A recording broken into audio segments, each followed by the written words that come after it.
je suis pratiquement les enseignements, on va dire les enseignements, les formations qui sont données là. Et tellement que c'est, comme on le dit là, c'est trop doux, donc on ne peut pas s'en séparer. Donc, toutes les fois, voilà. Donc, merci. Merci beaucoup, Henri. Merci d'être avec nous, de nous OK. accompagner. Merci aussi du partage que vous faites à chaque fois. Vous prenez la parole, vous intervenez. Oui, oui. Euh, alors, je vois aussi qu'il y a Chilalo Mouzou. Bonjour. Vous pouvez ouvrir les micros, ouvrir les caméras, vous présenter. Bonjour, Chilalo. Bonjour, Yao. Aujourd'hui, on dirait qu'on a beaucoup d'Ivoiriens, hein. Bonjour, Akakpo, Horace. Oui, bonjour professeur. Bonjour, docteur. Oui, bonjour professeur. Je suis donc Akako Horace. Je Mhm. suis médecin suivi évaluation à la direction régionale de la santé. C'est dans le Tonki, c'est l'ouest de la Côte d'Ivoire, frontière Libéria-Guinée. Ah, Et c'est avec un réel plaisir que je suis toujours sur ECHO et que je suis surtout le programme de IECO Sénégal pour surtout le genre et nous encourager à nous former en tant que personne. Merci beaucoup, merci, professeur. merci beaucoup, Horace. Je vois qu'il y a Neifatou Diop. Ah, Yao, votre caméra est ouverte. Allez-y, vous pouvez vous Voilà. présenter. Bonjour, professeur. Je suis Yao Apelete Agboblé, médecin du travail, médecin légiste. Je suis à Lomé. Très ravi de me connecter aujourd'hui. J'ai souvent raté les occasions étant entre plusieurs activités dont j'ai tenu à me connecter aujourd'hui et suivre particulièrement. Merci à vous. Merci beaucoup d'être là. Alors, si vous êtes inscrit sur la plateforme, vous pouvez suivre les sessions passées sur YouTube. On a un lien. Toutes les sessions sont enregistrées. Donc, vous pouvez toujours vous rattraper et regarder les sessions que vous avez ratées. En tout cas, merci d'être là. Je vois qu'il y a Merci Fatou. à vous, professeur. Bonjour Fatoumata. Bonjour Sorna Sek. Bonjour, professeur. Bonjour tout le monde. Navré de ne pas pouvoir mettre la caméra. Ravi d'être parmi vous. Et je C'est rejoins Monsieur Conan. Vous êtes notre formidable professeur Alimatou. Keep alors, going. c'est coach, c'est l'experte gender finance. Oui, c'est Fatoumata. elle-même. Ah, merci d'être avec nous. Merci. Avec plaisir. Mais présentez-vous aux membres de la communauté parce que vous avez fait un travail incroyable avec Coach Maimouna dans EcoJam de Finance. Les gens en redemandent, hein. Est-ce que vous pouvez vous présenter, s'il vous plaît? Effectivement, merci, merci à tous. Donc, je suis Fatoumata Diallo, je suis ingénieure maître en banque et coach certifié à EMCC. J'ai eu l'honneur d'être l'expert finance du programme Gender Finance de Madame Maimouna Diop, coach avec Gloria et avec Gladys. Et c'était 6 sessions que vous pouvez encore revoir et je pense qu'il y a eu de l'impact et des changements pour certains. On va faire quelques mesures pour voir. En tout cas, c'était un plaisir d'avoir fait cela et nous espérons que nous pourrons continuer sur d'autres thématiques. Merci. Merci beaucoup. Alors, coach nous a appris à mieux gérer nos finances, à mieux, voilà, ne pas, comment gérer les petits sous qu'on a, d'accord? Comment faire de bons investissements, etc. C'était très intéressant. Je pense qu'on va remettre le lien YouTube dans EcoGender pour que ceux qui n'avaient pas eu la chance peut-être de se connecter puissent, en tout cas, revoir les sessions. Merci beaucoup, coach. Alors, je vois il y a Shirley. Bonjour, Shirley. Shirley Évariste. Bonjour à tous. Bonjour. Je suis très contente de participer avec vous. Merci. Est-ce que vous pouvez vous présenter, Shirley? Je suis Shirley Evariste, technologiste médicale. Ravie d'être avec vous. Merci. Merci beaucoup. Bonjour Aïcha, Aïcha. Ah, Aïcha deux fois. Aïcha au carré, bonjour. Je vois aussi qu'il y a Maria qui est connectée. Il y a Aïssa Toussal qui est connectée. Vous pouvez ouvrir votre micro et vous présenter. Bonjour Emilienne, Emilienne du Cameroun. Ah, il y a professeur. Bonjour, je suis là. Bonjour, professeur. Bonjour. Emilienne, tu prépares ton cas, hein? Je sais que tu dois nous présenter, tu dois témoigner. Tu n'as pas oublié. Oui, professeur, je n'ai pas oublié. Bonjour à tout le monde. Merci d'être là. Merci beaucoup. Ok. Vous pouvez vous présenter aux membres de la communauté? Oui, avec plaisir. Je suis Emilienne Boutiak. Je suis une infirmière avec une ancienneté dans l'humanitaire. Mais depuis peu, je suis dans la médecine de travail avec une agence de mon pays, Préventis Cameroun, où j'assure la santé et la sécurité des passagers et du personnel de l'agence. Donc, je n'ai pas grand-chose à dire, mais si, je suis avec vous depuis le début et je m'arrange autant que je peux à ne rater aucune session. C'est vrai que parfois, ça se mélange avec l'autre groupe où je suis inscrite. Voilà. Merci pour tout ce que vous faites. Merci pour vos sacrifices. C'est Allah seul qui va vous récompenser. Merci beaucoup. Merci beaucoup, Emilienne. Merci d'être là aussi. Alors, nous avons professeur Diassé. Bonjour. Bonjour, Aïcha. Aïcha au carré. Bonjour. Oui. Bonjour, je m'appelle Aïcha Kunta. Je suis biologiste et dernièrement, j'étais hygiéniste hospitalière à la clinique internationale de Tanger. Je suis ravie de faire partie de cette communauté remplie de biens, de têtes. Alhamdulillah, c'est un plaisir de faire partie de vous. Merci beaucoup. Le plaisir est partagé. Le plaisir est pour nous de vous avoir avec nous. Alors, je vois aussi qu'il y a professeur Sylvie Diop qui est connectée. Bonjour, professeur. Il y a aussi professeur Diassé qui nous soutient, qui est avec nous depuis le début. Je ne sais pas si elle pourra ouvrir son micro aujourd'hui. Je sais qu'elle a des activités.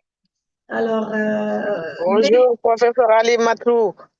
Bonjour, je suis en route entre Dara vers Dakar pour une réunion demain, mais je vous suis avec beaucoup d'intérêt. Merci beaucoup. Merci, professeur. Merci. Merci. Alors, je pense que Maïmouna, je pense qu'on a fait un peu le tour. On a dit bonjour à nos amis qui sont connectés de la Côte d'Ivoire, du Togo, du Cameroun, bien sûr du Sénégal. Nous avons aussi des amis de la Guinée. Je vois Opaba, je vois Ousmane Niabali, toujours présent, toujours connecté. Bonjour à tous. Bonjour Maïmouna. Bonjour coach Maïmouna. Alors, bonjour. Et bon, moi, je rejoins un peu le témoignage de M. Conan, parce que bon, il faut toujours le souligner, on ne le dit jamais assez. Mais franchement, professeur Ali Matou, c'est quelqu'un. Et bon, moi, je l'appelle la Grande Royale parce que c'est un titre. Hein, c'est un titre qui incarne beaucoup de choses. Et c'est un plaisir de travailler à ses côtés. Franchement, ça, je tiens à le dire. Et c'est un honneur aussi d'être parmi vous, d'être là dans cette communauté, de pouvoir partager les petits savoirs qu'on a et de s'enrichir aussi avec les vôtres. Alors, peut-être pour faire une présentation très rapide, hein, donc, je suis Maïmouna Diop, coach professionnel certifié. J'ai un cabinet qui s'appelle Humanity Progress depuis 2013, qui est spécialisé justement dans le coaching, dans le développement professionnel, personnel. Et avant ça, j'ai travaillé à l'Institut Pasteur, où je travaillais dans le domaine du management de la qualité et la mise aux normes des laboratoires. Voilà. Et très heureuse d'être parmi vous aujourd'hui. Merci beaucoup, coach Maïmouna. C'est elle qui nous transforme depuis bientôt 5-6 ans qu'on se connaît, que j'ai eu la chance de bénéficier de ces formations. Je pense que c'est vrai que ça fait quand même un petit temps. En tout cas, on s'est beaucoup enrichi et la formation qu'elle nous faisait, c'était sur le leadership. Donc, si on est arrivé là aujourd'hui à pouvoir, en tout cas, exprimer un quelconque leadership, on le lui doit. Et donc, merci à vous, Maïmouna, d'être avec nous. Vous voyez, il y a des gens qui nous suivent depuis 1 an, qui ne se découragent pas. Je pense que c'est parce qu'à chaque fois, on apprend quelque chose de vous. Donc, merci beaucoup. Aujourd'hui, on a la chance d'avoir... Bon, je ne sais pas tout. On a la chance d'avoir professeur Rokhaya.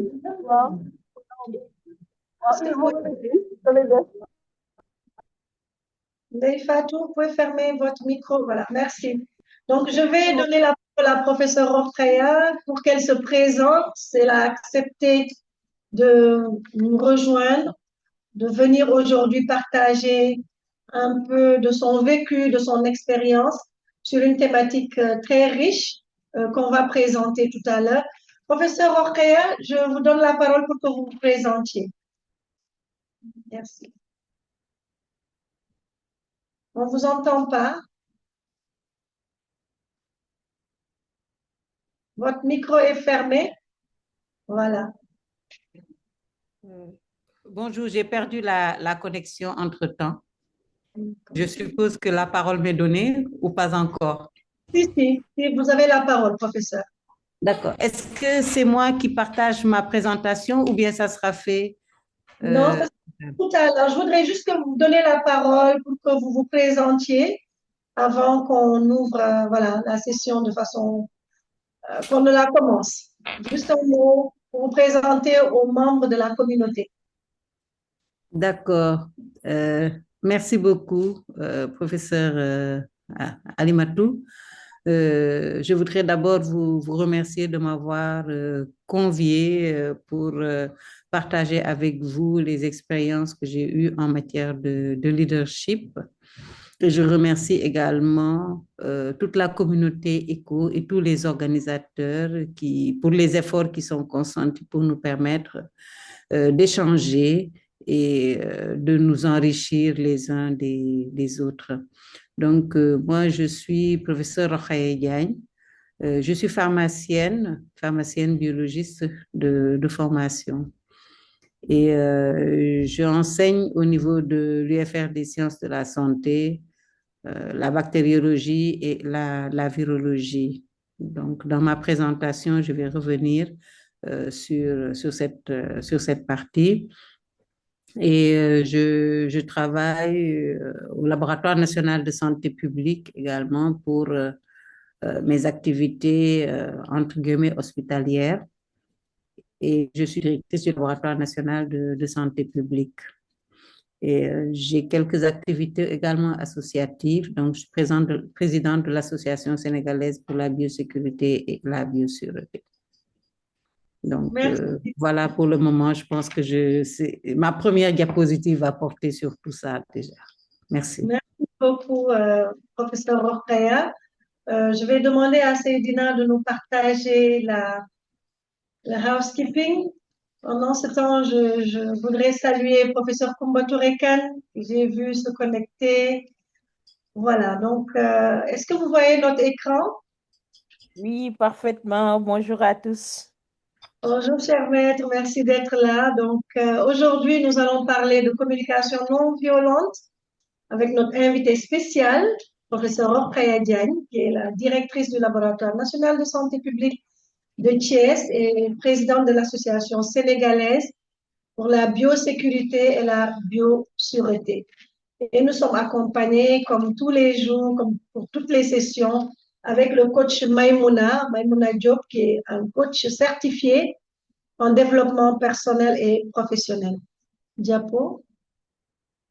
Voilà, donc après ces petits salam alek, on va donner la parole à Maïmouna, qui va introduire la thématique sur la communication non violente. Ensuite, professeur Rokhaya aura 20 à 30 minutes pour partager son expérience, ce qu'elle a vécu par rapport à l'utilisation de cette communication non violente. Ensuite, on aura une session de questions-réponses. Puis Maïmouna reviendra pour, en tout cas, sa présentation. Diapositive. Voilà, donc pour ceux qui viennent de nous rejoindre, ce qu'on vous demande toujours, c'est de fermer votre micro lorsque vous ne parlez pas, de garder autant que faire se peut la vidéo allumée tout au long de la session. Voilà. Si, on va tous essayer d'avoir un débit Internet suffisant. Et n'hésitez pas, si vous avez des questions à poser, vous pouvez utiliser les fonctions de lever de main de Zoom, tout simplement lever la main. Diapositive. Voilà, donc si vous avez un problème technique concernant Zoom, vous pouvez envoyer un message dans le chat. On a notre équipe, c'est tout le labo, on va dire, de bactérioviraux qui est ici et aussi à Conan, à distance, qui va donc pouvoir vous apporter un soutien. J'insiste sur le fait que beaucoup se connectent uniquement avec le lien. Ben, malheureusement, ils ne seront pas pris en compte par le logiciel et ce sera difficile, voire même impossible après de pouvoir leur délivrer un certificat. Alors, cette session, elle est enregistrée. Donc, en y participant, vous acceptez d'être enregistré. Merci pour cela. Diapo. Alors, comme je disais tantôt, il est possible d'obtenir un certificat de participation après avoir assisté à au moins 50% des sessions. Mais pour cela, vous devez rejoindre les sessions à partir de, voilà, du mail que vous recevez. Les données collectées à travers la plateforme peuvent être utilisées pour montrer ce que nous faisons, mais elles sont complètement anonymisées dans le respect donc de la confidentialité. Diapo. Donc voilà, nous avons notre QR code que vous pouvez scanner, partager autour de vous pour rejoindre donc notre groupe WhatsApp. Merci. Merci beaucoup, Seydina. Nous allons donc maintenant donner la parole à Coach Maïmouna pour son introduction. Bonjour. Oui. Rebonjour à tous. Merci, professeur Alimatou. Est-ce que je pourrais avoir les diapos, s'il vous plaît, la projection des diapos? Donc aujourd'hui, nous allons aborder une thématique qui, je pense, qui est vraiment essentielle dans la communication. C'est la communication non violente. Et avant de parler de communication non violente, on va d'abord introduire en parlant justement de la communication violente. Qu'est-ce qu'on entend par communication violente? Diapo suivante, s'il vous plaît, voilà. Alors, c'est quoi la communication violente? Très souvent, on pense que on est dans une communication violente quand on est en colère, quand on est dans l'agressivité, etc. Par contre, on peut très bien être très calme, très posé et être dans une communication extrêmement violente. Et c'est un peu tout ça que nous allons voir. Alors, quand on parle de communication violente, c'est une manière de s'exprimer, consciente ou non, qui va générer de la douleur, de la tension et des conflits. Et en fait, ça va créer une atmosphère hostile ou une atmosphère de manipulation. Et je vais lire cette phrase qui peut paraître violente, a priori. Si une personne a des problèmes de communication, le moins qu'elle puisse faire est de se taire. C'est vrai qu'il y a une certaine violence dans cette phrase, mais en fait, c'est pour souligner aussi la puissance de la communication. Parce que lorsque nous communiquons mal et que la communication est violente, ça peut être la source de conflits extrêmement graves. Ça peut être parfois la source de rupture, parfois même d'agression physique. Donc, la communication, c'est quelque chose d'extrêmement important. Et parfois, il vaut même mieux se taire que de parler. Diapo suivante, s'il vous plaît. Alors, comment est-ce qu'on reconnaît qu'on est dans une communication violente? Alors, c'est quelque chose que je répète souvent, il faut toujours chercher à se mettre dans la peau de l'observateur, c'est-à-dire à la fin de chaque journée, parce que parfois quand on est dans le feu de l'action, on n'a pas le temps, essayer de revoir un peu tout ce qu'on a fait au cours de notre journée. et voir comment est-ce qu'on s'est comporté, comment est-ce qu'on a communiqué avec les gens, etc. Et donc faire son autodiagnostic. Alors souvent, quand on est en mode communication violent, on est beaucoup dans le jugement, la critique, les comparaisons. Il faut savoir que le jugement, en fait, le jugement, on est en train souvent de mettre des étiquettes sur les gens. Mais qui sommes-nous pour mettre des étiquettes sur les autres? Juger une personne, c'est pratiquement impossible parce qu'il y a tellement d'informations qu'on n'a pas. Si on devrait vraiment avoir un jugement totalement objectif, etc., on devrait tout connaître sur une personne. Or, il y a énormément de choses qu'on ne connaît pas. C'est pour ça qu'on dit toujours qu'il ne faut pas juger.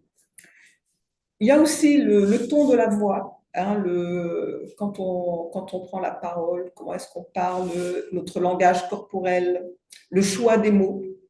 On sait qu'il y a des mots qui peuvent faire extrêmement mal. Le sarcasme aussi, l'humour cynique, l'hypocrisie, la médisance, tout ça, c'est de la communication violente parce qu'on est en train de faire du mal à l'autre. L'humour cynique, vous savez, parfois, on doit faire attention parce que moi, c'est des choses que j'ai beaucoup vues en entreprise. On fait des remarques sur le physique d'une personne, on se moque de son aspect physique, etc. Alors qu'on ne sait pas. Peut-être cette personne, elle a déjà des complexes, on va lui en donner encore plus. Donc, on doit faire vraiment très attention. Il y a aussi l'indifférence, la froideur aussi peut-être, une forme de communication violente. Par exemple, quand quelqu'un vient vous voir, vous parle de ses problèmes et qu'on est dans une froideur glaciale, ça peut être ressenti par l'autre comme de la communication violente. La procrastination délibérée, hein, parfois on peut demander de l'aide à une personne et la personne, elle va dire oui, et puis finalement, elle vous laisse faire tout le travail seul et puis elle arrive juste au dernier moment quand le travail est pratiquement fini. Donc, tout ça, ce sont des formes de communication violente. Et le résultat, c'est que la communication violente, à la longue, ça va dégrader les relations. Donc, ça crée des tensions, des conflits, de l'éloignement, de la rupture. Et quand vous faites votre autodiagnostic, il est toujours important de se poser la question, est-ce que dans l'ensemble, j'ai plutôt des relations saines avec mon entourage, que ce soit dans le milieu professionnel, dans le milieu amical, etc. Parce que si vous vous rendez compte que vous avez souvent des conflits, hein, des conflits avec les personnes qui vous entourent, probablement, il y a aussi un travail que vous devez faire vous-même. Vous voyez, quand ça arrive de façon récurrente, ça peut arriver de temps en temps, c'est tout à fait normal, on est des êtres humains, parfois on est de bonne humeur, parfois on est de mauvaise humeur, etc. Mais quand les choses deviennent récurrentes et de façon systématique, c'est parce qu'à la base, probablement, dans nos modes de fonctionnement, en termes de communication, il y a des choses à parfaire, des choses à améliorer. Diapo suivante, s'il vous plaît. Alors, quelles sont les principales causes qui font qu'on a une communication violente? Alors, les principales causes, ça vient souvent du fait qu'il y a des besoins non satisfaits. Et bien sûr, ça va jouer sur les émotions. Puisque, rappelez-vous, on avait fait une session sur l'intelligence émotionnelle. Les émotions sont des indicateurs internes, hein, qui nous indiquent souvent est-ce que justement nos besoins sont satisfaits ou pas. Et donc, quand les besoins ne sont pas satisfaits, plus on s'éloigne de la satisfaction de nos besoins, plus en général, on va ressentir de la frustration, de la colère, etc., etc. Donc, des émotions qui sont là et qui, à tout moment, vont s'exprimer à travers notre communication. Donc, c'est souvent une source aussi de violence, hein, quand on est dans une insatisfaction de nos besoins. Il y a aussi tous les facteurs environnementaux et éducatifs, la façon dont on a été éduqué, les schémas les modèles qu'on a eus. Hein, si on a été dans un environnement où il y avait beaucoup de violence dans les modes de communication des gens qui nous entourent, on va avoir tendance à répéter les mêmes choses. Et il y a aussi tous les jeux psychologiques malsains qui tendent à certaines formes de manipulation dont on va parler plus en détail après.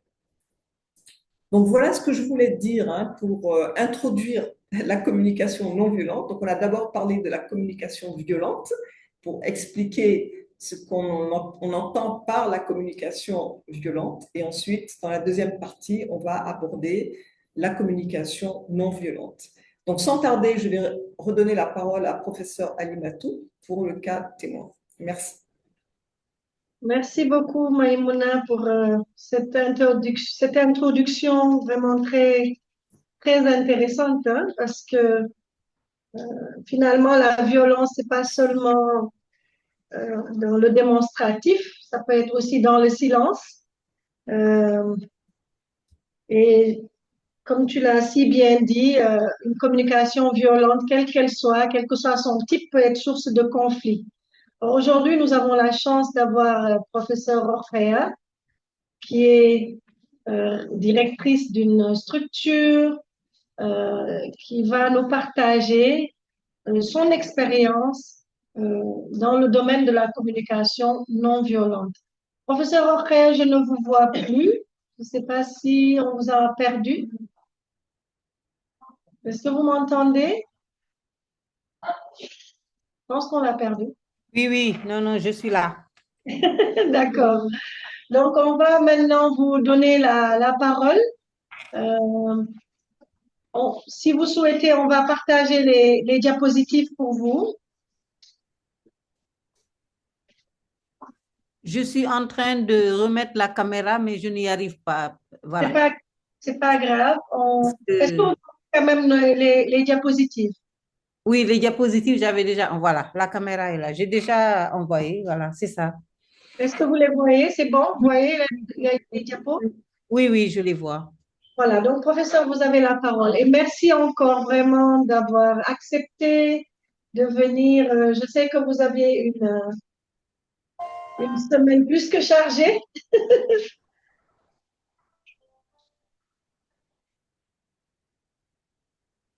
En tout cas, vous avez la parole quand vous voulez pour nous partager votre expérience en matière de communication non violente. Vous avez la parole, professeur. Merci, merci beaucoup, professeur. Donc, comme je disais tout à l'heure, je vous remercie et je remercie vraiment toute l'équipe qui travaille derrière, les initiateurs de la session pour ces moments d'échange que vous avez créés et qui sont vraiment très, très productifs pour nous tous. Donc, diapo, s'il vous plaît, d'abord, donc, il m'a été demandé de faire en introduction une présentation, de me présenter. Donc, voilà, je l'avais fait tout à l'heure. Je suis professeur Rokhaya Diagne, maître de conférence agrégée en bactériologie, virologie, directrice du laboratoire national de santé publique et présidente de l'association sénégalaise pour la biosécurité et la biosureté. Et voilà, durant mon cursus, j'ai eu à être chef de projet du réseau ouest-africain pour le renforcement des laboratoires de 2009 à 2015. Donc, pour mes expériences professionnelles, j'ai commencé ma vie professionnelle à la direction de la pharmacie et du médicament où j'étais chef du bureau du visa. Ensuite, j'ai travaillé au niveau du laboratoire de biochimie de l'hôpital Antoine Becler en France en tant que faisant fonction d'interne. Et voilà, je suis revenue au Sénégal pour travailler au niveau du laboratoire de bactériologie de l'hôpital Fann en tant que biologiste. Et j'ai eu à faire des stages au niveau de l'unité de lutte contre l'infection dans le cadre de la lutte contre les infections nosocomiales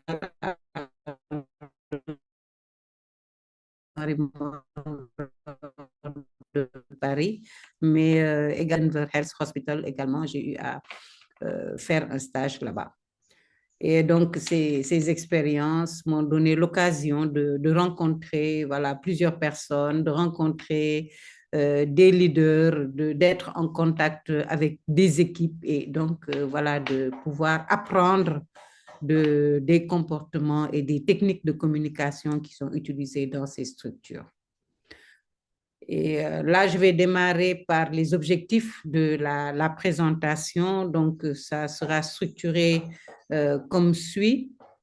D'abord, je parlerai du contexte, dans quelle situation j'ai eu à communiquer d'abord, et ensuite les différentes interventions, ce que j'ai eu à faire, ce que j'ai eu à vivre, les résultats de ce que j'ai fait, les leçons apprises, et avant de terminer sur une diapositive qui va parler sur les différents types de leadership qui existent. D'abord, donc, concernant le contexte de la situation,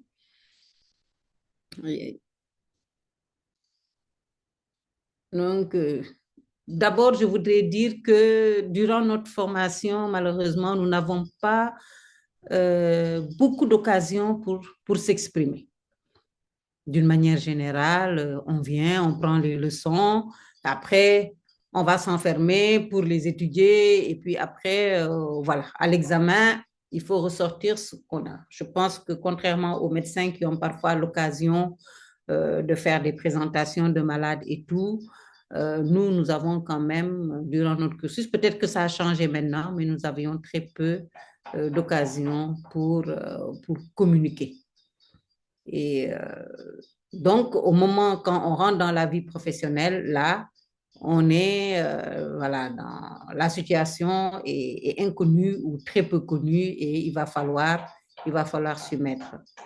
Donc, on a l'occasion de communiquer, bien sûr, lors des réunions de service, par exemple, au niveau du Laboratoire national de santé publique, quand on a commencé les activités avec une nouvelle équipe qui est là. On était tous nouveaux au niveau du labo. Et voilà, il fallait maintenant se réunir, et il n'y avait rien qui était mis en place. Il fallait démarrer. Et donc, c'était des débuts, c'était pas très facile, et il fallait communiquer, discuter pour voir quoi faire, par quoi commencer, etc. Mais également, on a l'occasion de communiquer lors des réunions nationales, internationales, dans le cadre des activités de laboratoire, lors des supervisions également. Ce sont des moments où on communique avec les responsables de labo, on communique avec les techniciens de labo. Quand on fait des formations également, on communique avec le personnel de laboratoire, les participants aux formations.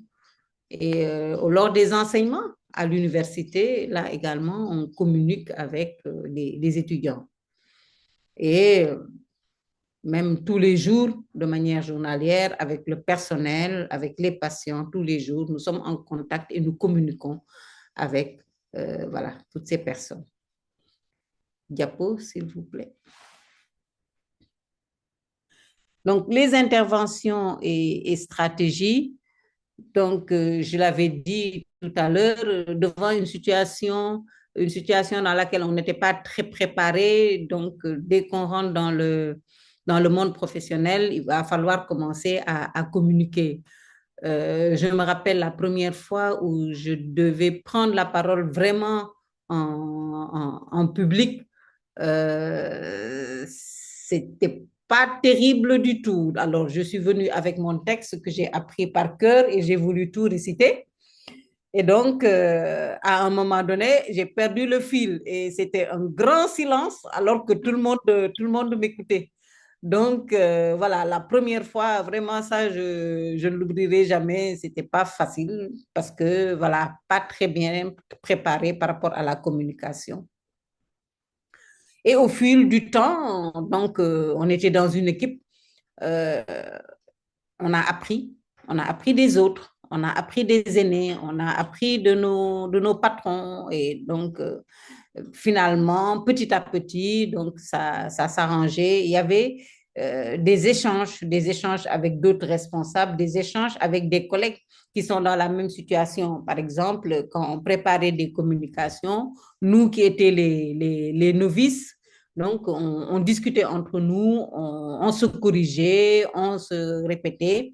Et donc, au fur et à mesure, on avait petit à petit la possibilité d'être plus à l'aise par rapport à la communication. Et je me rappelle très bien que nous avons eu des nuits blanches partagées avec des collègues qui étaient également à leur début dans la communication. Et nous avons également, il était important pour nous de connaître l'auditoire dans la communication parce que quand même, ça diffère en fonction des personnes à qui on s'adresse. Et on a fait également à faire de la recherche, même si on n'a pas été formé sur la communication, mais on faisait de la recherche sur la communication, sur comment communiquer et voilà, ce qu'il fallait faire et ce qu'il ne fallait pas faire. Diapo, s'il vous plaît. Et donc, les résultats et impact, donc là, je vais aborder en fonction des situations. Par exemple, pour les réunions, les réunions, par exemple, au niveau du laboratoire national de santé publique. Donc, au début, on est avec un auditoire qu'on ne connaît pas, c'est notre premier contact avec tous du personnel qui vient d'être affecté au niveau du laboratoire. Et donc, il fallait voilà, prendre des décisions. Et au début, heureusement que j'avais en tête le fait de pouvoir prendre certaines décisions avec le personnel. Et donc, même si parfois je savais qu'est-ce qu'il fallait faire, ça n'empêchait pas qu'on leur demandait, qu'on en discutait pour que le personnel se sente impliqué. Et le résultat, c'était qu'on sentait une satisfaction de l'auditoire et cela a beaucoup motivé le personnel. À la suite de ça, à la suite de ces moments d'échange, de ces moments où on s'écoutait, on sentait derrière, après, une grande motivation du personnel. Surtout qu'il y avait quand même quelques difficultés, des difficultés en matière de ressources, etc. Ce qui faisait que le personnel, avec le personnel, on vivait la même situation. Et donc, on sentait que chaque personne avait envie de régler certains problèmes, avait envie de réussir dans ce qu'on était en train de mettre en place ensemble. Personnellement, j'ai senti également une écoute renforcée.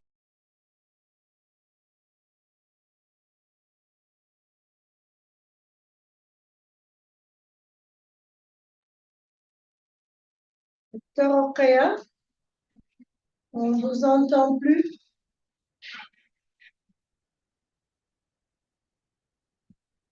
C'est peut-être la connexion. Professeur Rokhaya, vous entendez? Non. Là, on dirait que non. Hein? Ah. Maïmouna, qu'est-ce que tu as envie de dire comme commentaire par rapport à ce qui a déjà été présenté? Je pense qu'elle a un souci, peut-être avec sa connexion, qui n'est pas très stable. Oui, en fait... Peut-être l'appeler Alima? Oui, je vais l'appeler. Merci. Oui, peut-être le petit mot que je peux déjà dire, parce qu'elle a vraiment... J'ai beaucoup aimé ce témoignage, parce que elle explique aussi la difficulté de la prise de parole, la communication, que c'est quelque chose qui s'apprend. C'est pas inné, parce que beaucoup de gens pensent que voilà, normalement, quand tu as certaines fonctions, tu dois pouvoir prendre la parole, être à l'aise, etc. Alors que non, c'est pas inné et c'est quelque chose qui doit s'apprendre. Et aussi qu'on doit faire preuve de bienveillance les uns et les autres pendant qu'on est dans cet apprentissage. Donc voilà, en tout cas déjà son introduction qui tournait un peu autour de ça, j'ai trouvé que c'était vraiment intéressant parce que je pense qu'on a tous été confrontés à des choses de ce genre au début quand on a commencé à avoir des responsabilités. Et c'est souvent la bienveillance des uns et des autres qui ont fait qu'on a pu surmonter notre peur de la prise de parole. On dit que la peur de la prise de parole, c'est une peur qui touche presque 80% des personnes. Merci beaucoup, Maïmouna. Je pense que professeur Orkaya est revenu. Professeur, votre Oui, connexion. excusez-moi, oui. Allez-y, vous avez Oui, la c'était parole. la connexion. Donc, il y a l'expérience des réunions de service, etc.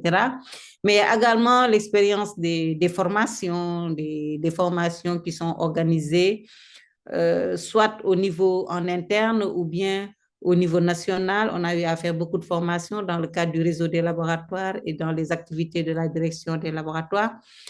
Et donc, quand la communication elle est positive, elle est non violente, on le ressent. On ressent que les personnes formées sont satisfaites et on sent que ce sont des personnes qui ont envie d'être efficaces au niveau du travail. Ce sont des personnes qui sont motivées dans la recherche du savoir, aussi bien de savoir théorique et pratique. Et donc, les échanges sont tellement fructueux qu'on sent qu'ils viennent vers vous, que ces personnes viennent vers vous, ont envie d'en recevoir encore plus. Diapo, s'il vous plaît. Les supervisions également, on a eu à faire le tour du pays en supervision pour voir un peu ce qui se passe au niveau des laboratoires. Et souvent, les supervisions, c'est à peu près, c'est presque des audits. Et donc, c'est vrai que quand on dit audit, la personne ressent un tout petit peu le sentiment d'être évalué, le sentiment d'être jugé. Et cela peut ne pas faciliter la communication avec la personne qui est supervisée. Mais lorsque la communication, elle est bien gérée, elle n'est pas violente, voilà, on sent que la personne rencontrée déjà, c'est une personne, si c'est des supervisions par exemple, ce sont des gens qui sont dans des zones très reculées et qui se retrouvent à travailler seuls pendant très longtemps. Et donc, lorsque ces personnes reçoivent une équipe du niveau central, on voit qu'elles se sentent moins seules, d'abord. Et elles se sentent aussi écoutées. Et si elle se sent en sécurité, la personne va partager toutes les informations dont on a besoin. Si la personne ne se sent pas en sécurité, parce que chaque fois que la communication elle est violente, soit ça entraîne des tensions ou bien un blocage chez la personne avec qui on parle.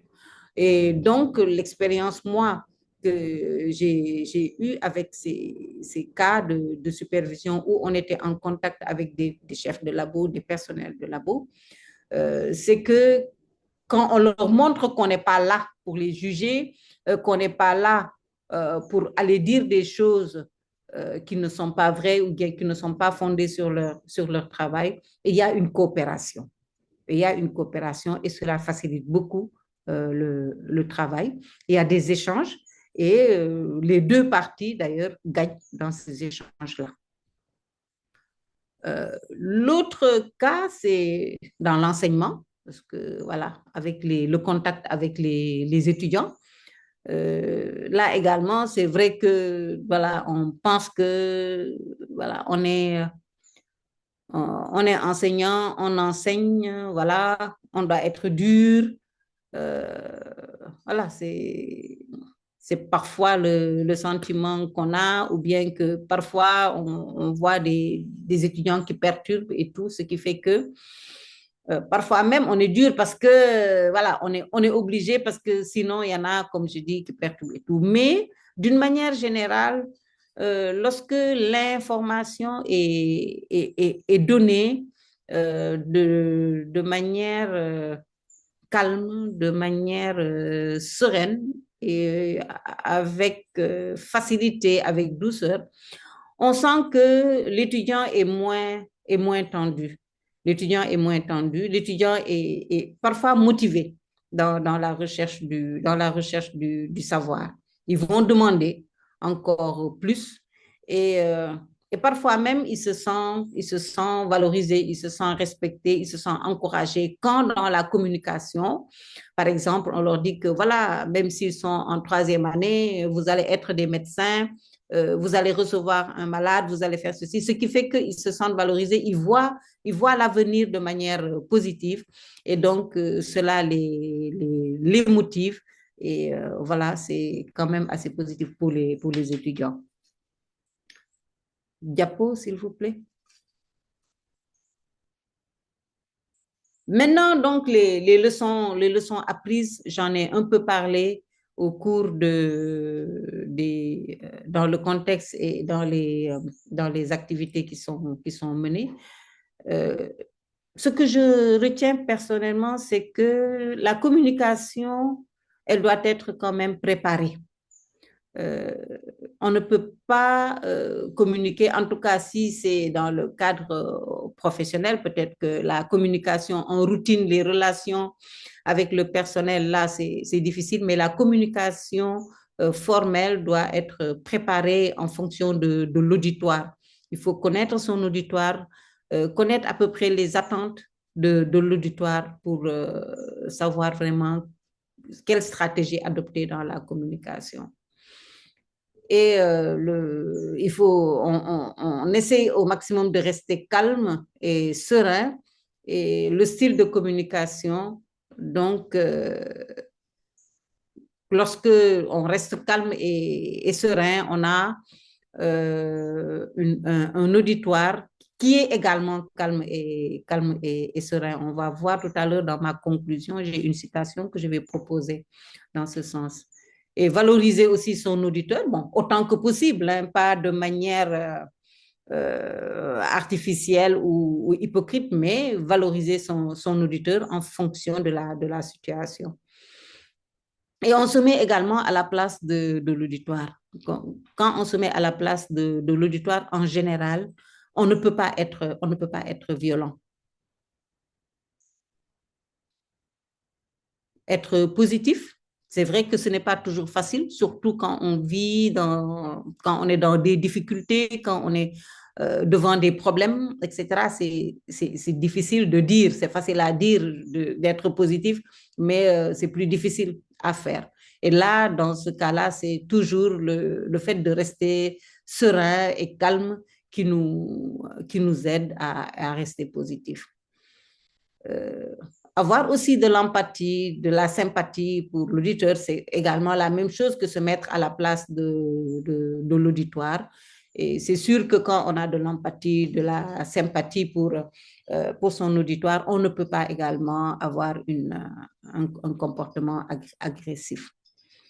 Et ce qu'on apprend, ce que j'ai appris moi de cette stratégie de communication non agressive, c'est que cette communication va pousser au dynamisme. Quand c'est une équipe qui doit travailler, etc., dans plus de 80%, ça pousse au dynamisme. À part quelques exceptions près, donc ça pousse au dynamisme, ça réduit les malaises. Donc, c'est vrai que ça ne règle pas tous les problèmes. Parfois, il y a parfois des réticences en fonction des tempéraments des uns et des autres. Quelques clashs de personnalité peuvent persister, mais d'une manière générale, ça pousse au dynamisme et ça réduit les malaises. Diapo, s'il vous plaît. Et là, il y a différents types quand même de leadership parce que on ne peut pas toujours prendre en compte le fait que il faut que ça soit inclusif, il faut que les décisions soient prises par tout le monde. Ça, ce n'est ce n'est pas toujours possible. Il y a des cas où le leadership est un leadership, comme on dit, autocratique, un tout petit peu autoritaire. Là, c'est une réelle supériorité hiérarchique et la prise de décision, elle est centralisée. Une seule personne va prendre toutes les décisions importantes. Par exemple, quand l'enjeu est de taille, certaines décisions doivent être prises par le responsable. Quand il y a des vies humaines qui sont en danger, voilà, quand il y a des risques pour le personnel. Donc, ça, c'est des exemples où vraiment le leadership est autocratique. On est obligé parfois d'être un peu dictateur pour la bonne cause. Le leadership démocratique, donc ça, c'est l'approche inclusive avec plusieurs personnes qui vont participer aux prises de décision. C'est vrai, c'est bien, c'est l'idéal, c'est le cas même le plus fréquent, mais parfois, le leadership doit être parfois autocratique pour ne pas vraiment prendre de risques. On choisit l'approche en fonction du contexte, en fonction de la situation. Diapo, s'il vous plaît. Et donc, pour finir, je vais juste partager cette citation de la philosophie de Catherine Rambert, qui dit que les autres calquent souvent leur attitude sur la nôtre. L'agressivité engendre l'agressivité. Le stress répond au stress. Et donc, il vaut mieux faire l'expérience de la douleur et constater que tout s'apaise comme par enchantement autour de soi. Je vous remercie. Merci. Merci beaucoup, professeur Rokhaya, pour ce partage et pour ce mot de la fin. L'agressivité engendre l'agressivité, le stress engendre le stress. Et il vaut mieux essayer la douceur parce qu'après tout s'apaise autour de soi. Je crois que je vais faire de cette citation mienne, je vais l'afficher quelque part dans mon bureau. Ça va me pousser peut-être à me poser un peu plus. En tout cas, merci beaucoup. C'était une présentation très, très riche. Beaucoup de choses ont été abordées, la notion de la bienveillance, ne pas juger, hein, si on veut surtout que les gens soient coopératifs et surtout aussi tous les avantages de la communication non violente, être positif. Je pense qu'on a beaucoup appris, Maïmouna. On a un autre coach qui va venir rejoindre l'équipe, on dirait. Maïmouna. Oui, oui, tout à fait. Et bon, j'en profite pour saluer professeur Rokhaya. En tout cas, c'est une présentation que j'ai beaucoup, beaucoup aimée parce que vraiment, ça montre l'impact en fait. Je pense qu'elle a tout dit, hein. La vie est un miroir et on reçoit ce qu'on projette. Donc, quand on projette de l'agressivité, de la violence, on le reçoit en retour. Quand on projette de la douceur, de l'humanisme, de la bienveillance, c'est ce qu'on va recevoir. Et je pense que ça, c'est vraiment la base de la communication non violente. Juste ça, déjà, c'est 50% de la communication non violente. En tout cas, c'était une présentation très, très, très riche. Et moi, j'ai envie de dire, voilà, comment ne pas, des fois, comment pouvoir garder son calme devant certaines situations. Professeur Rokhaya, est-ce que dans votre expérience, vous avez déjà été confronté à une agressivité? Est-ce que vous avez réussi quand même à désamorcer la bombe, si je peux dire ainsi? Parce que moi, je suis du genre, je démarre au quart de tour. Voilà. Et les gens comme ça, ils sont faciles à atteindre parce que il suffit qu'on dise quelque chose pour que, voilà, ils s'énervent, etc. Est-ce que vous avez une technique particulière pour rester calme? Après, je donnerai la parole à professeur Souba. Merci beaucoup, professeur Alimatou. C'est vrai que, bon, avant, je ne restais pas calme. je réagissais comme vous dites, hein, à un quart de tour, mais au fur et à mesure, on se rend compte, on comprend mieux les réactions des gens. On connaît mieux les personnes et quand on connaît les personnes, on comprend leur réaction. Quand on comprend la réaction de la personne, on ne réagit pas. En tout cas, pas qu'on ne réagit pas, mais on arrive à se contenir. Si vraiment, moi, dans des situations concrètes où je me sens attaquée, si vraiment j'ai des éléments qui me permettent de me défendre, j'essaie de les partager dans le calme. Mais quand je connais la personne et quand je connais les motivations de la personne, et parfois, je garde le calme parce que je me dis que parfois aussi, le silence parle. Parfois, le silence est d'or. Merci beaucoup, professeur. Je vois, il y a le professeur Koumba Touré Kant, la patronne de la, je dirais pas de la non-violence, mais le DAL. Professeur, vous avez la parole. Merci beaucoup, Halima. Merci, Rokhaya, pour ce beau témoignage et merci au coach Maïmouna et tous ceux qui sont connectés. Rokhaya, moi, j'ai une préoccupation.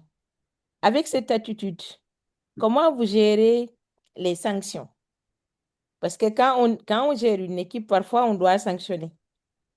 Et avec cette attitude de communication non violente, comment les sanctions sont gérées, surtout les sanctions négatives? Merci. Professeur Rokhaya, je vous laisse répondre. Merci beaucoup. Merci beaucoup, professeur. C'est vrai que dans des situations où il faut sanctionner, ce ne sont pas des situations faciles. Ce ne sont pas des situations faciles parce que il y a des conséquences derrière. Par exemple, si c'est des étudiants, c'est l'avenir de l'étudiant qui a derrière. Et si c'est un personnel, c'est son avenir professionnel qui est derrière. Mais quand même, dans toute chose, il y a des limites. Il y a des limites. Donc, c'est ce que je disais tout à l'heure, la communication démocratique et la communication autocratique. Donc, parfois, c'est vraiment non seulement la dictature, mais on ferme les yeux et on fait ce qu'on a à faire quand même. Cela ne veut pas dire que c'est une communication démocratique, mais dans certaines situations, en fonction du contexte, quand c'est nécessaire, là, la communication, elle est autocratique et la décision également, c'est une décision qu'il faut prendre. Quand il y a des risques pour le fonctionnement du personnel, quand il y a des risques sur des vies humaines, par exemple, dans notre domaine, là, on ne laisse pas passer. Donc, dans toutes choses, il y a des limites quand même. Merci beaucoup, professeur Rokhaya. J'ai envie de donner la parole à professeur Dr Aimé Faye. Je sais qu'elle la communication non violente, c'est aussi son truc. Je ne sais pas si vous nous entendez, docteur Aimé.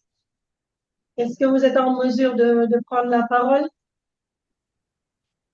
Oui, bonjour, Papa Alimatou. Bonjour, docteur Faye. Oui, on vous entend, on vous entend. Oui, merci beaucoup, merci de me donner la parole. Je salue tout le monde et je remercie vivement professeur Rokhaya pour sa présentation. Comme elle a dit, en matière de gestion d'équipe, la communication non violente est primordiale et surtout nous permettre d'abord et permettre aux autres de pouvoir exprimer nos besoins et nos sentiments. C'est surtout ça qui va nous aider à ne pas faire de critiques. Parce que si on se concentre sur nos ressentis et nos besoins, l'autre va mieux nous comprendre.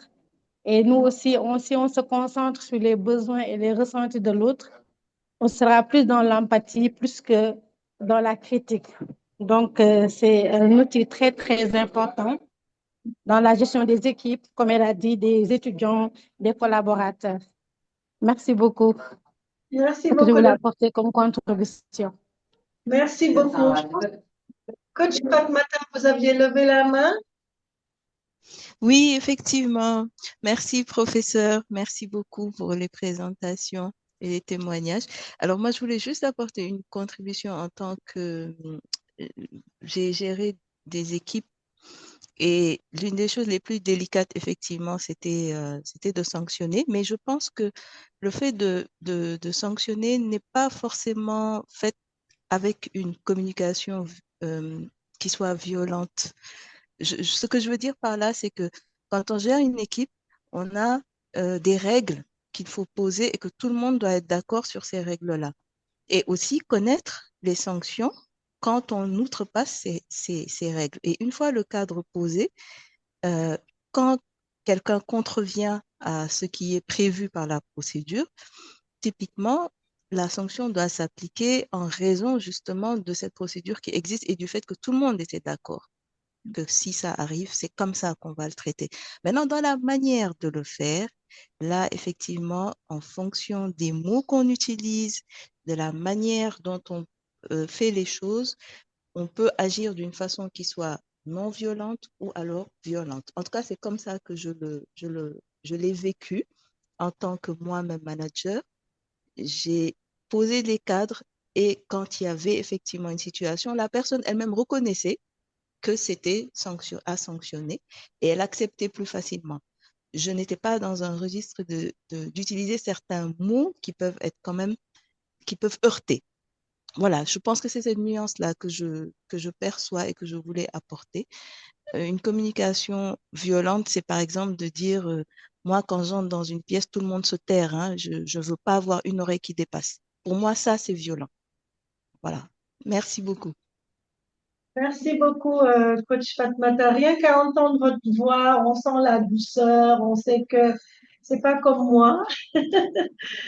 Est-ce que quelqu'un d'autre a voilà, des questions pour professeur Ortega ou des contributions, des partages d'expériences en tant que, je vois professeur Marie-Louise Bassen, je crois que j'avais vu la Aïcha tout à l'heure de l'UAM. Est-ce que dans vos expériences personnelles, vous avez des choses qui vous parlent par rapport à ce qui vient d'être présenté? Ou bien il y en a qui sont comme moi. Alors, on va faire la dichotomie. Est-ce que, moi j'aimerais bien, hein, parce que, professeur Diassé, vous avez la parole. Professeur Diassé. Merci Alimatou. En fait, je voudrais tout simplement ajouter que ce n'est pas le ton qui fait la violence. On peut parler, on peut donner un message assez doux et que ce soit le contenu soit vraiment un contenu violent. Donc, c'est pas la tonalité de la communication qui peut être violente, mais c'est surtout, il peut y avoir un contenu qui peut être transmis de façon assez douce, mais qui peut être vraiment des propos qui peuvent être considérés comme des propos violents. Alors, la grande difficulté, je pense, au niveau du management, hein, quand il s'agit souvent de la gente féminine qui dirige, c'est a priori, on les prend pour des sévères parce que, comme le dit Alimatou, je rigolais tout à l'heure quand elle disait « j'aimerais bien être comme les autres ». Il n'y a pas de demi-mesure quand il s'agit vraiment de faire appliquer des règles. Et je pense que c'est toute la difficulté. Et je pense que le professeur Kumba l'a souligné tout à l'heure, quand il faut sanctionner, on sait que quand on sanctionne, ça a un impact. Mais il faut vraiment aller vers des sanctions pour pouvoir faire marcher les choses quand il y a des déviances. Donc, je voudrais juste attirer l'attention que ce n'est pas seulement la tonalité des propos, mais que le contenu peut être aussi des contenus extrêmement violents, même si c'est dit dans une tonalité assez nuancée. Merci. Merci beaucoup, professeur. Merci. Oui, professeur Marie-Louise Bassen. Merci, professeur Alimatou, pour la parole. Merci au coach Maïmouna et puis merci également au professeur Okaya pour la présentation. C'est la première fois que je prends la parole, mais bon, comme on dit, il n'est jamais trop tard pour commencer. Et voilà. Et donc, je vous félicite pour ce thème vraiment qui est très, très, très, très pertinent, hein, très important également. Et moi, mon avis est que il faut pas, des fois, on confond violence et rigueur. Parce que je pense que pour gérer un service, il faut de la rigueur. Maintenant, parfois, notre rigueur est si profonde qu'on peut l'assimiler à de la violence. Moi, plusieurs fois, on m'a reproché, oui, il faut métier, il faut métier. Bon, c'est quoi de métier? Est-ce que c'est parce qu'on est trop rigoureux au goût des gens? Ou bien, voilà, c'est de la violence. Ça aussi, je ne sais pas, quelle est la limite entre les deux. Mais je crois que pour gérer un service, il faut de la rigueur. C'est vrai, il faut de la démocratie, il faut de la communication.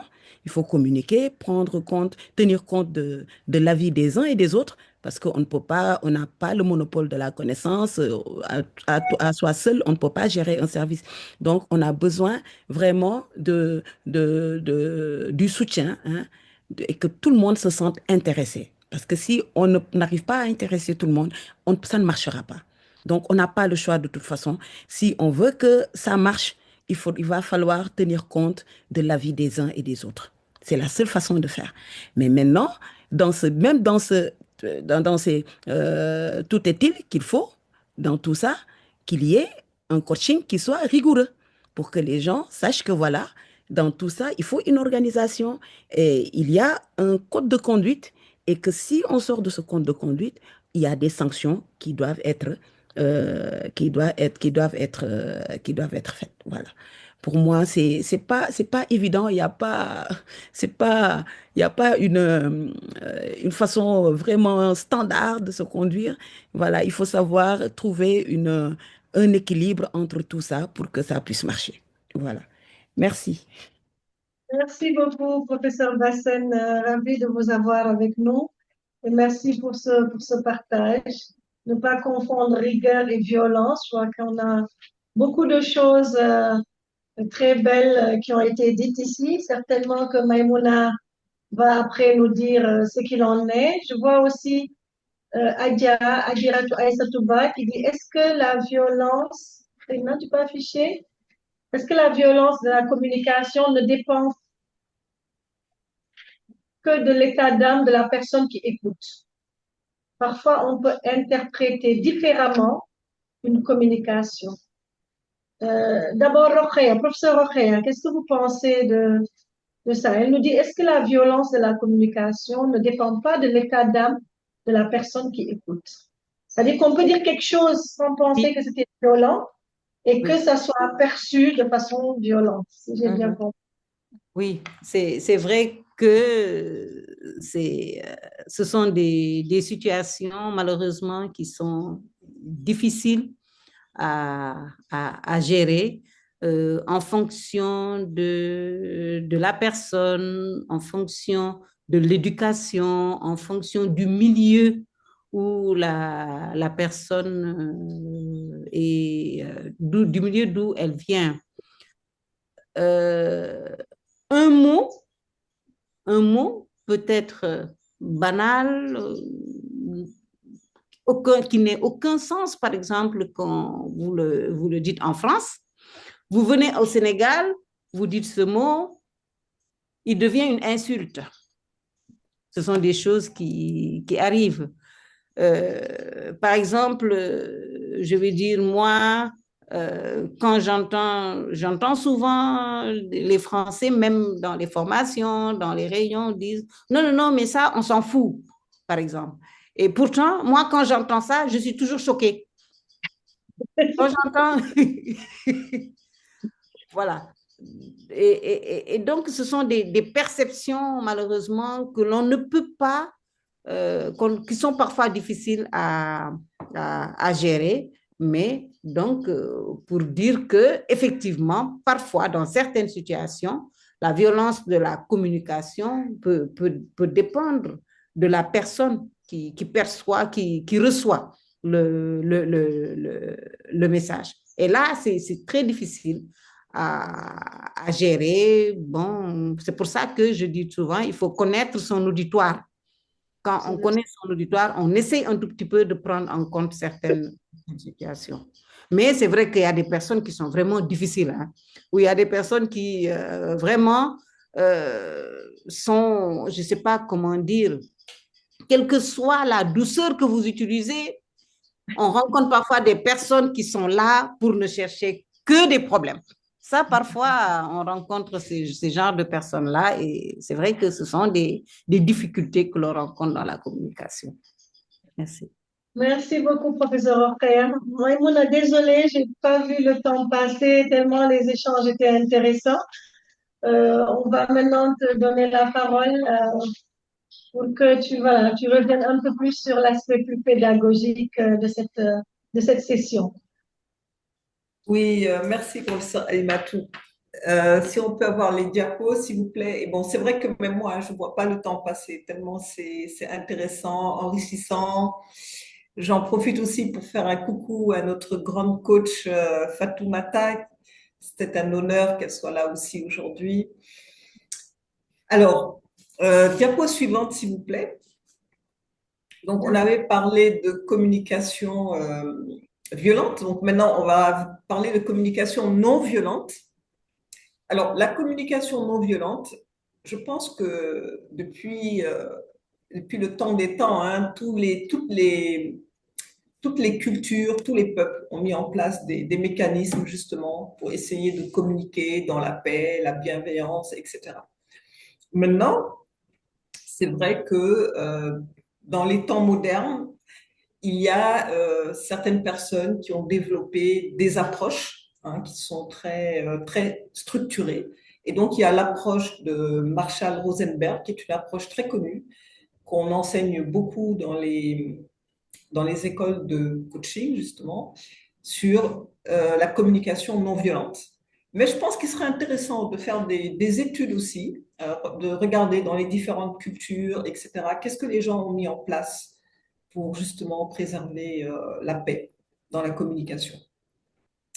Alors, on va rapidement, on va pas entrer trop en détail, mais on va rapidement brosser la philosophie de cette approche de M. Rosenberg.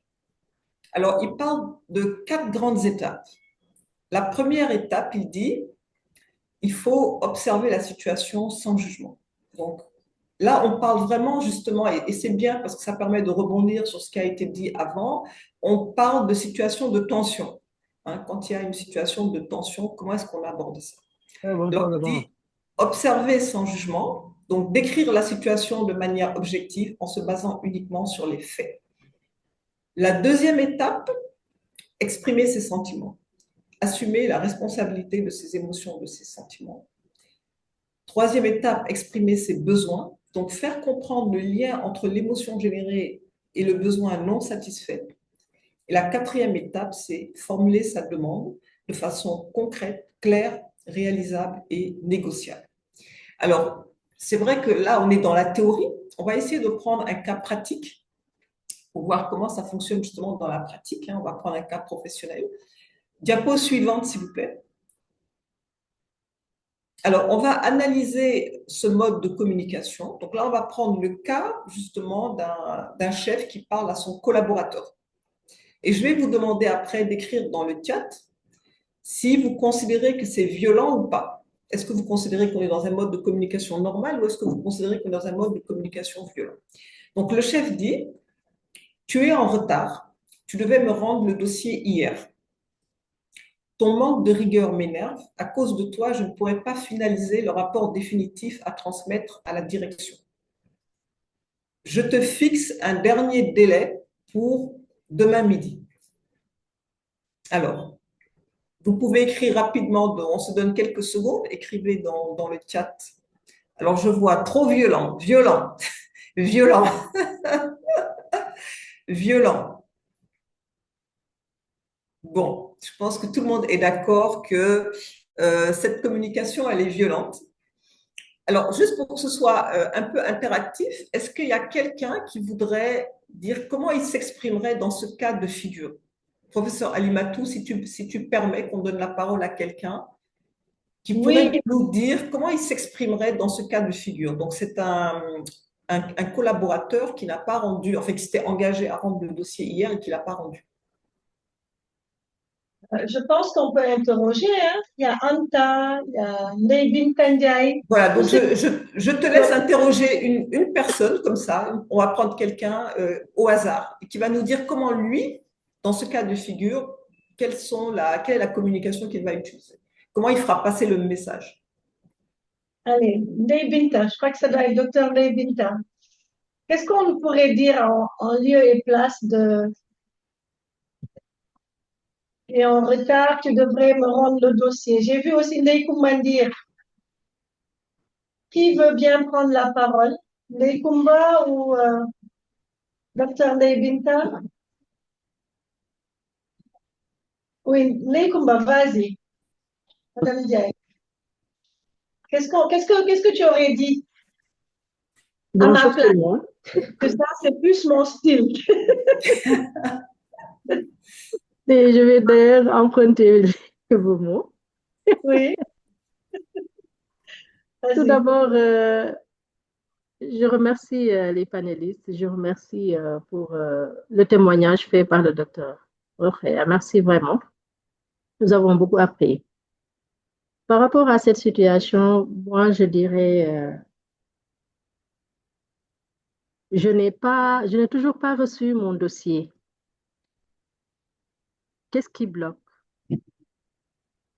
Et après avoir essayé de trouver ce qui empêche que le dossier soit prêt, je proposerai de fixer une date ultérieure. Sauf Voilà, que tu c'est ne comme peux ça. pas, toi, Madame Diaye. Le dossier doit être rendu demain à la direction. Comment tu fais? Qu'est-ce que, voilà, c'est vrai. On est dans l'urgence, donc je proposerai de travailler avec la personne dessus.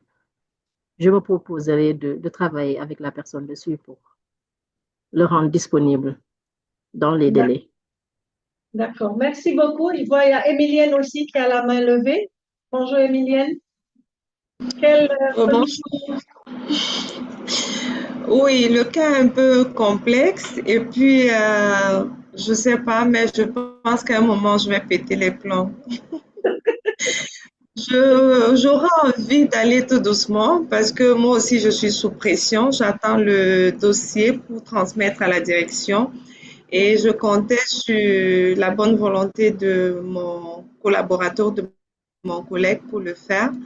Mais voilà qu'il est en retard alors qu'il devait me rendre le dossier depuis hier. Donc, je vais commencer tout doucement à lui demander pourquoi ce retard.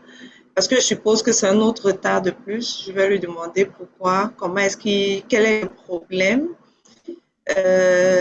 pourquoi est-ce qu'il m'en a pas informé avant afin que je puisse prendre d'autres prédispositions. Et en fonction de ces réponses, je pourrais continuer doucement. Et de la même manière aussi, je pourrais péter les plombs et lui dire non, ben c'est la dernière fois, je ne pourrais plus te confier ce genre de tâches, je préfère les faire moi-même ou bien donner à quelqu'un d'autre. Voilà, c'est mon cœur qui parle. Merci. Alors, peut-être juste, on va prendre une dernière, juste parce qu'on doit gérer le temps. Hein. Oui, oui. On prend une dernière. Madame Faye, Aimé Madame, Faye. oui, docteur Aimé. Il y a docteur Aimé Faye. Merci, coach Maimouna. J'aurais formulé cette expression par tu devais me rendre le dossier hier. Actuellement, je me sens contrariée parce que mon besoin de respect des délais est en souffrance. Est-ce que tu serais d'accord de me remettre ce dossier demain? Je l'aurais formulé comme ça. Très bien, oui, ouais, tout à fait. Alors, c'est exactement ça. Hein. On va voir après. Alors, juste avant de passer à l'autre diapo qui répète à peu près les mêmes choses hein, que ce que Dr. Aimé Faye vient de dire. Mais si on voit, surtout, il y a un mot, enfin, il y a une partie de la phrase, ton manque de rigueur m'énerve.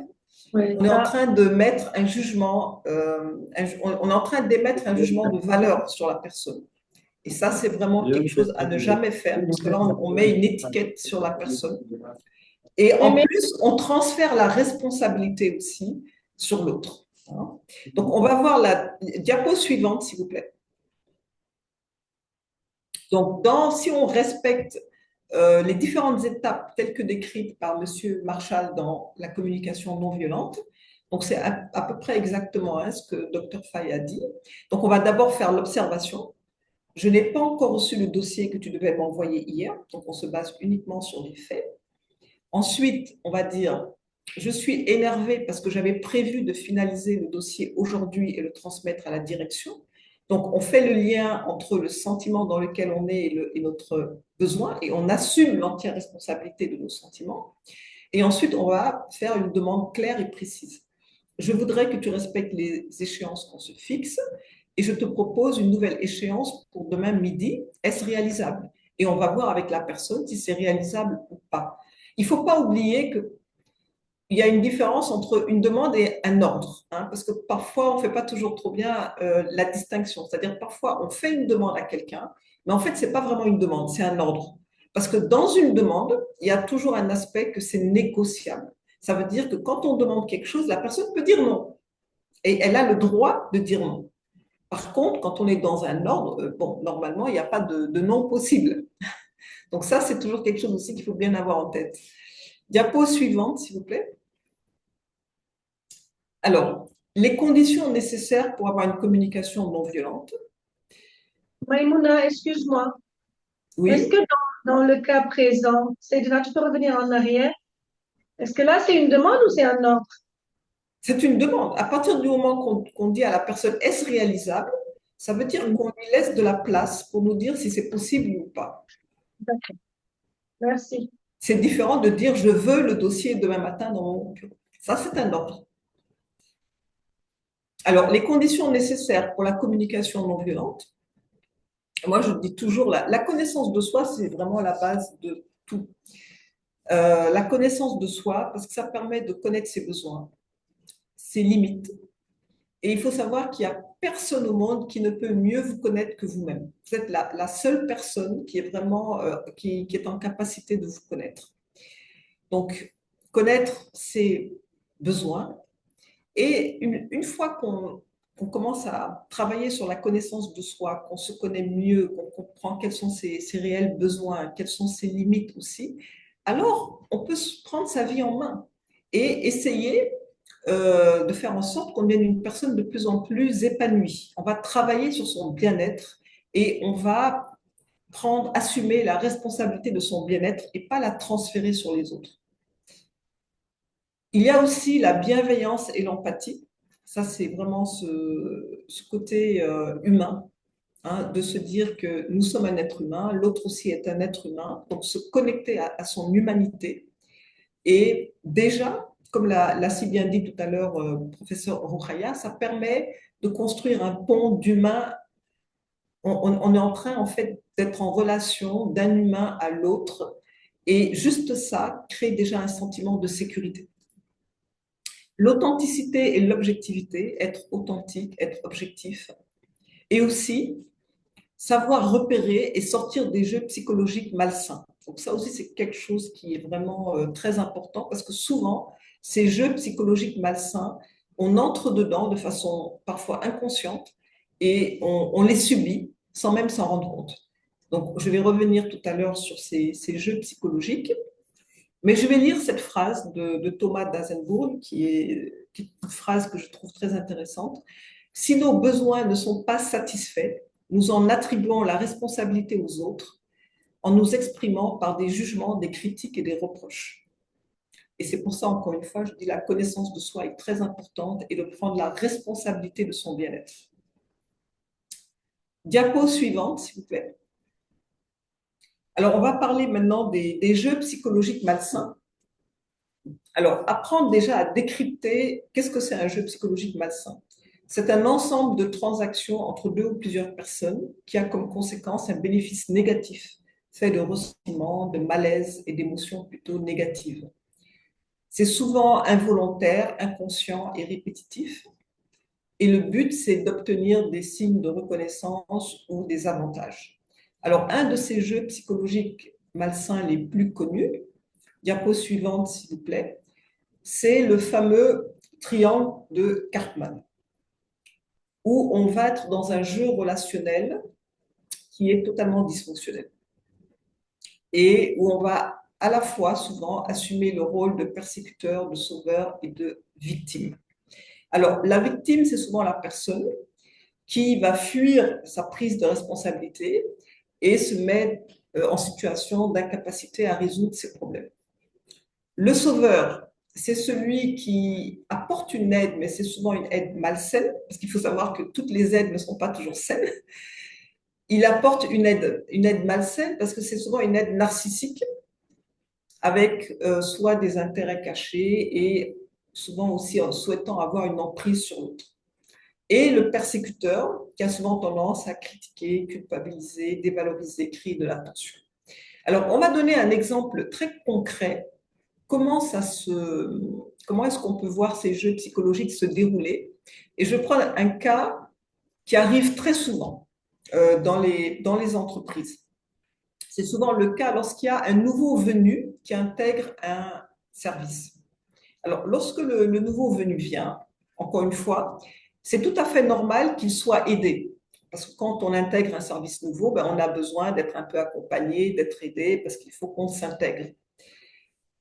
Par contre, il faut faire attention. Moi, un conseil vraiment que je donne, quand on est nouveau quelque part, essayons le plus rapidement possible de faire l'effort nécessaire pour devenir rapidement autonome et ne pas trop dépendre des uns et des autres.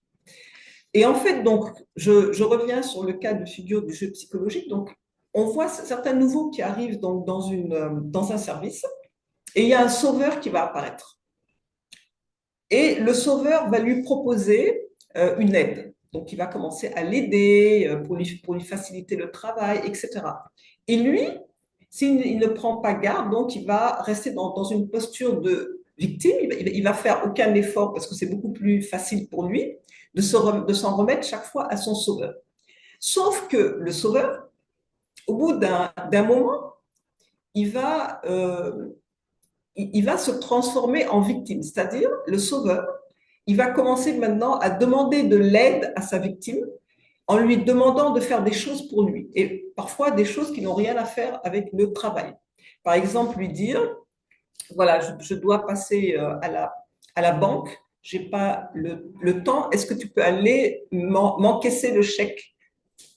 Est-ce que tu peux aller m'acheter du café parce que je n'ai pas le temps d'aller acheter mon café? Donc, plein de petites choses comme ça qu'il va commencer à demander à la personne qu'il avait aidée.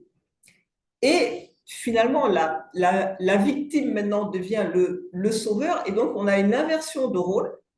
Et lorsque l'ancienne victime va trouver que bon, ça commence maintenant à devenir quand même lourd parce que chaque fois il doit venir en aide à la personne, etc., eh bien, le sauveur qui s'est transformé maintenant en victime va maintenant se transformer en persécuteur en commençant à dire, mais écoute, c'est grâce à moi que tu as pu être là où tu es, donc franchement, je ne comprends pas, tu es ingrat, etc. Et il va commencer à culpabiliser la victime initiale. Et c'est comme ça qu'il va avoir à endosser les trois rôles dont on parle. Donc, le sauveur qui se transforme après en victime et qui se transforme après en persécuteur.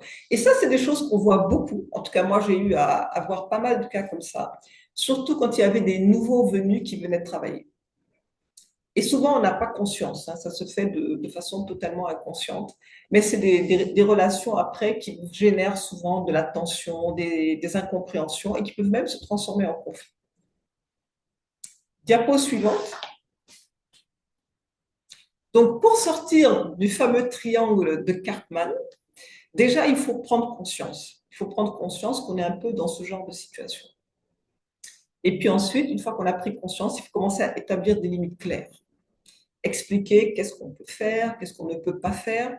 S'il est vrai que la personne, elle vous a beaucoup aidé pendant un certain temps, eh ben, soyez quand même dans la gratitude, c'est-à-dire reconnaissez qu'effectivement, la personne vous a beaucoup aidé et tout, mais que là, Par contre, vous pouvez pas, il y a quand même certaines limites que vous ne pouvez pas franchir, parce que vous devez aussi vous concentrer sur votre travail, vous n'avez pas toujours le temps, etc., etc.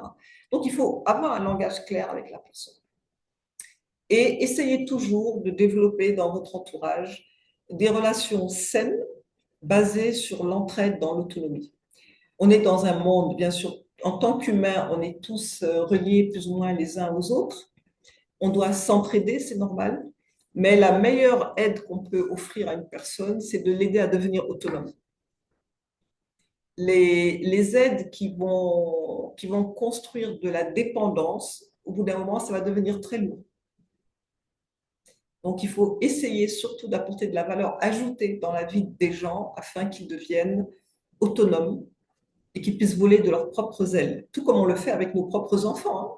On les prend en charge, bien sûr, tant qu'ils sont enfants, parce que ça, c'est tout à fait normal. Ils ne sont pas encore en mesure de voler de leurs propres ailes. Mais après, l'idée, c'est quand même qu'ils aillent voler de leurs propres ailes et qu'ils deviennent indépendants. Donc, voilà ce que je voulais partager. Je pense que je suis dans les temps, professeur Alimatou. Je ne sais pas si vous avez des questions ou des contributions. Merci beaucoup, professeur Maïmouna, coach Maïmouna, pour cette ce très beau partage, hein. Le sauveur qui devient victime, qui devient persécuteur, ça, j'avais encore jamais entendu ça, mais c'est très vrai en fait, on le voit, hein, et bon, il faudrait, tu as dit que les nouveaux venus apprennent à s'autonomiser assez vite. Et c'est pas rare qu'on dise pourtant, maman, qu'on me former, quand ils venaient d'arriver, ils ne pouvaient pas, etc. Donc, oui, c'est des choses que nous voyons. En tout cas, merci beaucoup, professeur Rokhaya. Je ne sais pas si vous avez un commentaire à faire par rapport à la présentation de coach Maïmouna. Votre micro est fermé. Merci, professeur Alimatou. Merci beaucoup, Madame Diop, Maïmouna. Et je vais rebondir sur le dernier point, le sauveur qui va persécuter. C'est vrai que c'est une situation qu'il faut toujours prendre en compte, hein. Elle est souvent vécue, hein. Donc,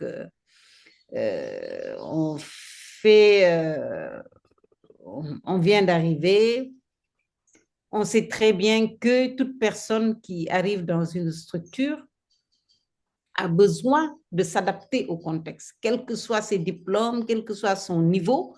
Le plus grand professeur agrégé qu'on amène au laboratoire national de santé publique, arrivé au niveau du laboratoire, a besoin de s'adapter au niveau du contexte du laboratoire. Et donc, on aura toujours besoin des personnes qui travaillent là-bas pour l'appuyer, pour l'aider. Voilà. Et donc, c'est vrai que Rokhaya Diagne va aller dire, ah oui, mais le professeur Alimatou, quand il est venu ici, je l'ai formé, hein, etc. Alors que, voilà, c'était juste pour mettre le professeur Alimatou dans les conditions, dans le contexte qu'elle ne connaît pas. Et donc, on fait des confusions de ce genre et on l'utilise justement pour dire des choses, ou bien pour aller demander ou exiger des choses vis-à-vis du professeur Alimatou, ce qui ne devrait vraiment pas être. Donc, c'est un point de la présentation que j'ai beaucoup apprécié de la part de Maïmouna. On fait notre travail parce que moi, je suis au labo. Quand quelqu'un vient, c'est dans mon travail d'appuyer la personne qui vient pour lui permettre à cette personne également d'être productive. Je ne lui ai rien donné. Voilà. Donc, on fait ce qu'on a à faire et surtout ne rien demander en retour. Donc, ça aussi, c'est une manière de ne pas être violente parce que ça devient violent à la fin. Merci beaucoup. Merci beaucoup. Je ne sais pas s'il y a des questions dans la communauté. Aujourd'hui, on n'a pas entendu les hommes. Il n'y a que des femmes qui ont pris la parole. Henri Joël, est-ce que tu vois pas? Alors, Babacar Ndiaye, allez-y, Monsieur Babacar. J'ai vu que vous avez écrit quelque chose sur le chat. C'est vrai qu'il y a même une question, mais allez-y d'abord, Babacar. Allez-y. Alors, bonjour tout le monde. Merci professeur Rokhaya, professeur El Matou et Maïmouna, vraiment de la richesse de ces présentations. Voilà, j'ai bien écouté. Allô? Allô? Allô? Allô? Allez-y, en fait, allez-y, on vous Allô? entend. Babacar, vous nous entendez? Voilà, j'ai bien écouté. Oui. J'ai bien écouté les interrogations inquiétantes du professeur Rokhaya, mais ce qui est important, c'est la dalle. Mais moi, je suggère, avec l'expérience que j'ai sur le terrain de la société civile, on continue cette communication non violente en formant, par exemple, les sages-femmes, les infirmières et les étudiants, parce que c'est une formation très importante, les communications sont importantes. Bon, il y a une autre formation complémentaire qu'on appelle la formation en écoute active. Voilà, ça aussi, il faut voir comment l'intégrer, la formation en écoute active, surtout dans le cas des violences faites aux femmes, comme les victimes victimisées. Bon, pour le professeur Rokhaya, bon, une fois, j'avais eu cette expérience avec le professeur Yaïken Gassama, qui nous a invités surtout sur l'Agence nationale de biosécurité. Et on se tiraillait avec les universités, nous les acteurs de la société civile, sur les questions qu'est-ce que la biosécurité et la biotechnologie. Mais une fois, positivement, j'ai réglé ce problème en disant que la biotechnologie, c'est pour les professeurs, les personnes de laboratoire, mais la biosécurité, c'est pour nous, les acteurs qui font des observations et des recommandations. Donc, j'aurai l'occasion, dans le groupe WhatsApp, de mieux échanger sur cela, parce que ce thème est très, très important, surtout pour les écoles doctorales et postdoctorales, parce qu'on avait introduit aussi une module pour leur enseigner les techniques de communication et de présentation. Mais je ne sais pas, est-ce que c'est toujours fait? Voilà, je remercie tout le monde de la richesse des débats. Merci. Merci beaucoup, Monsieur Ndiaye, Babacar Ndiaye. Merci beaucoup pour votre intervention. On est d'accord que ces soft skills, comme on dit, ces compétences qui ne sont pas des compétences techniques, qui renvoient surtout au savoir-être, ce sont des choses qui sont importantes à enseigner et nous sommes bien contents d'avoir Coach Maïmouna. Alors, comment aller à l'échelle du pays? Ça, c'est quelque chose qu'on va laisser peut-être à nos gouvernants.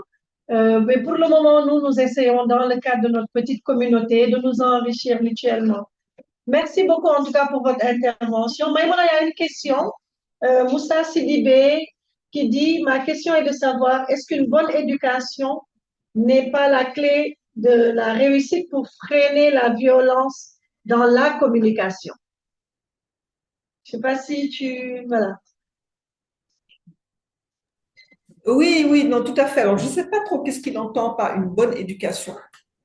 Est-ce que c'est au niveau académique? Est-ce que c'est l'éducation qu'on reçoit à la maison? Mais ce qui est sûr, encore une fois, moi je parle de la connaissance. Hein. La connaissance de soi, les connaissances, être curieux, se former. Comme l'a si bien dit tout à l'heure, professeur Rokhaya, elle a dit qu'elle est allée se former aussi sur la prise de parole, elle a cherché de l'information. Je pense que ça, c'est quelque chose de très important parce qu'on a quand même aujourd'hui, on est à une époque qui est extraordinaire où grâce à Internet, on peut avoir accès à énormément d'informations. Donc, on doit avoir cette soif de connaissances justement pour développer ces soft skills, comme l'a dit le professeur Ali Matou. Hein, et voilà, écouter d'autres. Il y a plein de coachs aujourd'hui qui font des podcasts, etc. Aller écouter beaucoup de coachs et grandir. Et voilà, je pense qu'il n'y a pas de secret. Hein, c'est faire constamment un travail sur soi-même en cherchant à devenir la meilleure version de soi et ne jamais, jamais se décourager. Merci beaucoup, Maïmouna. On a dépassé de 10 minutes. On a encore 65 personnes connectées, donc tu vois que les gens n'ont pas assez, mais il va falloir quand même qu'on s'arrête. Aïssa Ndiaye dit, est-ce que je peux avoir le chat, Seydina? Quelque chose qui est écrit. Aïssa Ndiaye, est-ce qu'il est possible de corriger ou rectifier une communication violente? Voilà, dernière question, Maïmouna, toute dernière. Et puis on va arrêter. Oui, en fait, comme on l'a dit, la première chose, c'est de prendre conscience. Et alors, il y a aussi quelque chose de très important que j'aimerais souligner, c'est prenez conscience en toute humilité. Si vous avez une tendance à être dans une communication violente, prenez-en conscience, mais sans vous culpabiliser. Parce que on n'est pas, personne n'est venu au monde parfait. Nous sommes des êtres imparfaits, nous venons faire ce voyage sur cette terre, après nous allons repartir en essayant juste de nous améliorer.